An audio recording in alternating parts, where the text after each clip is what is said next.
ये आकाशवाणी रायपुर है। प्रादेशिक समाचार बुलेटिन के साथ मैं शुभ्रा भट्टाचार्य।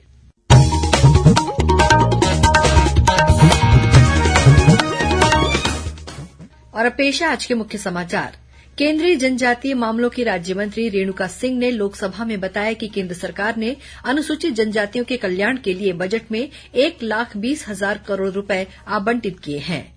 विधानसभा में आज फिर गूंजा प्रधानमंत्री आवास योजना का मुद्दा। मंत्री के जवाब से असंतुष्ट विपक्षी सदस्यों ने सदन से किया बहिर्गमन। प्रदेश में कल से शुरू होगी मुख्यमंत्री वृक्ष संपदा योजना। और कांकेर जिले में माओवादियों ने सड़क निर्माण कार्य में लगे 12 वाहनों को आग के हवाले किया।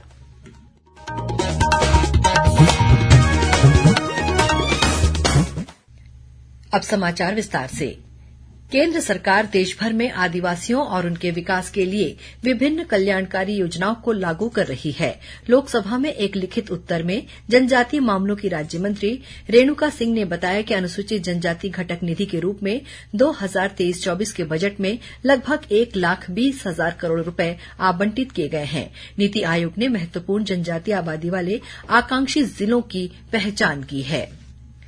छत्तीसगढ़ विधानसभा में आज एक बार फिर प्रधानमंत्री आवास योजना का मुद्दा जोर शोर से उठाया गया। प्रश्नकाल में विपक्षी सदस्य पुन्नूलाल मोहिले, शिवरतन शर्मा और धरमलाल कौशिक ने बचे हुए आवास लोगों को दिलाने के मुद्दे पर सरकार से सवाल किया। इसके जवाब में पंचायत मंत्री रविन्द्र चौबे ने स्वीकार किया कि कोरोना काल के दौरान राज्य सरकार ने अपना राज्यांश नहीं दिया था। उन्होंने कहा कि जो भी हितग्राही पात्र होंगे उन्हें आवास दिलाया जाएगा।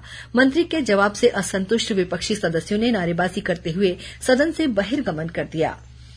वहीं सदन में आज बोत घाट परियोजना पर एक सवाल पर हुई चर्चा के दौरान भाजपा विधायक बृजमोहन अग्रवाल ने कहा, इस परियोजना का कार्य करने के लिए जिस कंपनी को नियुक्त किया गया है वह मध्य प्रदेश में ब्लैक लिस्टेड है और पूर्व में भी दिए गए कार्यों को समय पर पूरा नहीं कर पाई है। उन्होंने कंपनी को फायदा पहुंचाने के लिए 12 करोड़ रुपए का भुगतान करने का आरोप लगाया और कहा कि अभी तक परियोजना का डीपीआर तैयार नहीं हुआ है। ऐसे में कार्य कैसे शुरू होगा?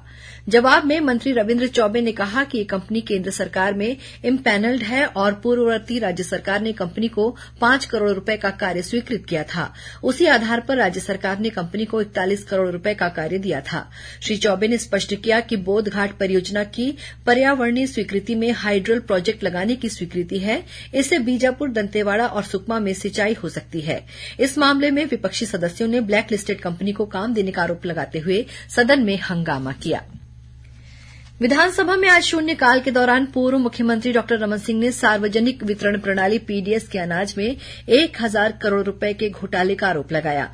विपक्ष के 13 सदस्यों ने स्थगन प्रस्ताव देकर इस पर चर्चा कराने की मांग की।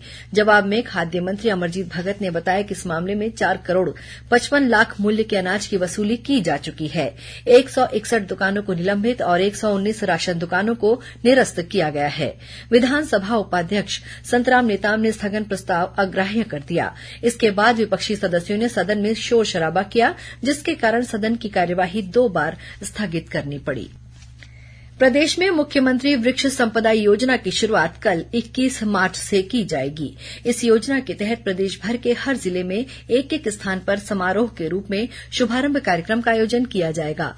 योजना के तहत टिश्यू कल्चर सागौन, चंदन, क्लोनल नीलगिरी, मीलिया डूबिया, टिश्यू कल्चर बांस और अन्य उपयोगी प्रजाति के पौधों का रोपण किया जाएगा। योजना का शुभारंभ कल मुख्यमंत्री भूपेश बघेल रायपुर जिले के सरोना में करेंगे। यहां करीब 7 एकड़ रकबे में टिश्यू कल्चर सागौन के 1,000 से अधिक पौधे रोपे जाएंगे। राज्यपाल विश्वभूषण हरिचंदन को आज राजभवन में भारत स्काउट्स और गाइड संगठन के पदाधिकारियों ने मुख्य संरक्षक का परंपरागत स्कार्फ पहनाकर और बैज लगाकर सम्मानित किया। साथ ही पदाधिकारियों ने छत्तीसगढ़ में भारत स्काउट्स और गाइड की गतिविधियों से राज्यपाल को अवगत कराया। इस अवसर पर राज्यपाल ने स्काउट प्रॉमिस के वाचन द्वारा भारत स्काउट्स और गाइड संगठन के सभी सदस्यों को निरंतर देशहित में लोगों की मदद करने को कहा। उन्होंने कहा कि प्राकृतिक आपदा हो या कोई अन्य आपदा, इसके सदस्य राष्ट्रहित और समाजहित में हमेशा सेवा देने के लिए तत्पर रहते हैं। प्रदेश में महिला और बाल विकास विभाग द्वारा बच्चों तथा महिलाओं के पोषण और स्वास्थ्य देखभाल संबंधी जागरूकता लाने के लिए आज से पोषण पखवाड़ा मनाया जा रहा है। 3 अप्रैल तक चलने वाले इस पखवाड़े के दौरान जागरूकता रथ द्वारा प्रमुख पंचायतों और हाट बाजारों में महिलाओं तथा बच्चों के पोषण, स्वास्थ्य और देखभाल संबंधी उचित आदतों के विकास तथा सुधार के संबंध में वीडियो क्लिप का प्रदर्शन कर लोगों को जागरूक किया जाएगा। पोषण पखवाड़ा के दौरान मिलेट्स के लाभ बताकर इसके उपयोग के लिए लोगों को प्रेरित किया जाएगा। केंद्रीय खेल मंत्रालय के नेहरू युवा केंद्र संगठन द्वारा युवा संवाद भारत 2047 का आयोजन 1 अप्रैल से 31 मई तक देश भर में किया जाएगा। इसी के मद्देनजर जिला स्तर पर विभिन्न समुदाय आधारित संस्थाओं से कार्यक्रम करने के लिए आवेदन पत्र आमंत्रित किए गए हैं। इसके तहत संस्थाओं को युवाओं में सकारात्मक सोच विकसित करने के लिए कार्यक्रम आयोजित करने होंगे। नेहरू युवा केंद्र की ओर से आयोजन के बाद आयोजकों को 20,000 रूपये की राशि प्रदान की जाएगी। इच्छुक संस्थाएं रायपुर के रोहिणीपुरम में स्थित नेहरू युवा केंद्र के कार्यालय में 27 मार्च तक आवेदन प्रस्तुत कर सकती हैं। खबरों का सिलसिला जारी रहेगा। अभी वक्त है एक छोटे से विराम का।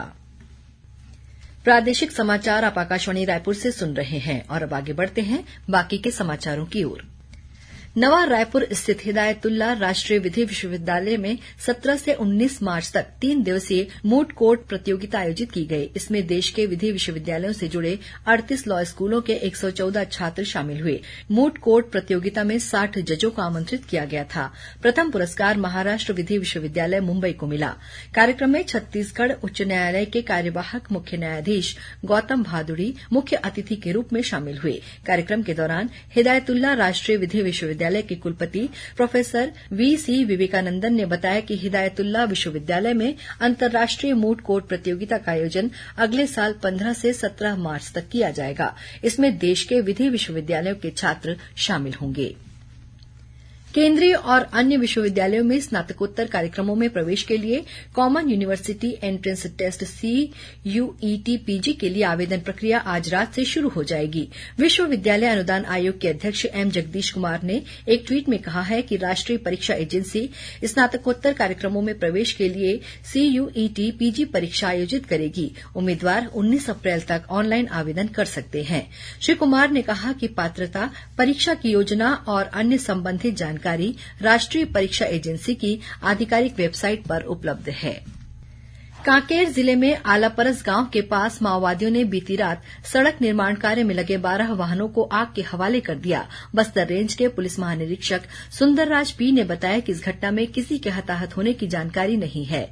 माओवादियों ने आलापरस और गुंदुल गांव के बीच सड़क निर्माण कार्य में लगे 2 JCB, 2 बुलडोजर और 8 ट्रैक्टरों में आग लगा दी। घटना के बाद पुलिस ने इलाके में सर्चिंग तेज कर दी है।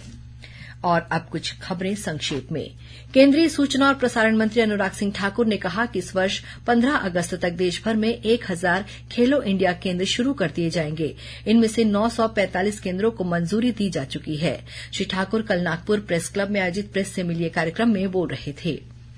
मुख्यमंत्री भूपेश बघेल ने रानी अवंतीबाई लोधी के बलिदान दिवस पर उन्हें नमन किया है। अपने संदेश में मुख्यमंत्री ने कहा कि रानी अवंतीबाई लोधी ने वर्ष 1857 की क्रांति में महत्वपूर्ण भूमिका निभाई। उनका साहस और बलिदान हमेशा लोगों को प्रेरित करता रहेगा।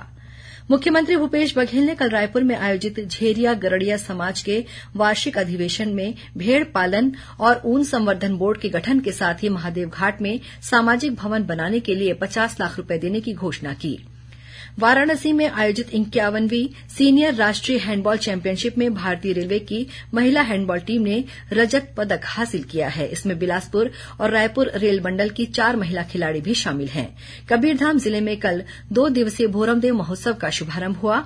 महोत्सव के पहले दिन कल छत्तीसगढ़ी संस्कृति पर आधारित कार्यक्रम प्रस्तुत किए गए। देश भर में फर्जी कस्टमर केयर अधिकारी बनकर करीब 7.5 लाख रुपए की ठगी करने वाले जामताड़ा गिरोह के 4 आरोपियों को रायपुर पुलिस ने गिरफ्तार किया है। दुर्ग पुलिस ने पद्मनाभपुर थाना क्षेत्र में ऑनलाइन डेटिंग साइट में पंजीयन के नाम पर धोखाधड़ी करने के मामले में मिनी कॉल सेंटर के संचालक और सह संचालक को गिरफ्तार किया है। जिला रोजगार और स्वरोजगार मार्गदर्शन केंद्र रायपुर द्वारा कल 21 मार्च को पुराना पुलिस मुख्यालय परिसर में सुबह 11 बजे से शिक्षित बेरोजगारों के लिए प्लेसमेंट कैंप का आयोजन किया जाएगा।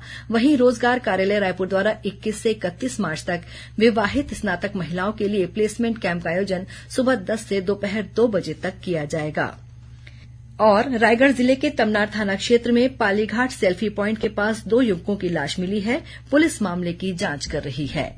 अंत में मुख्य समाचार एक बार फिर। केंद्रीय जनजातीय मामलों की राज्य मंत्री रेणुका सिंह ने लोकसभा में बताया कि केंद्र सरकार ने अनुसूचित जनजातियों के कल्याण के लिए बजट में 1,20,000 करोड़ रुपए आवंटित किए हैं। विधानसभा में आज फिर गूंजा प्रधानमंत्री आवास योजना का मुद्दा। मंत्री के जवाब से असंतुष्ट विपक्षी सदस्यों ने सदन से किया बहिर्गमन। प्रदेश में कल से शुरू होगी मुख्यमंत्री वृक्ष संपदा योजना।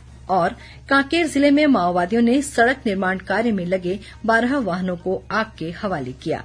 इसी के साथ प्रादेशिक समाचार बुलेटिन समाप्त हुआ। नमस्कार।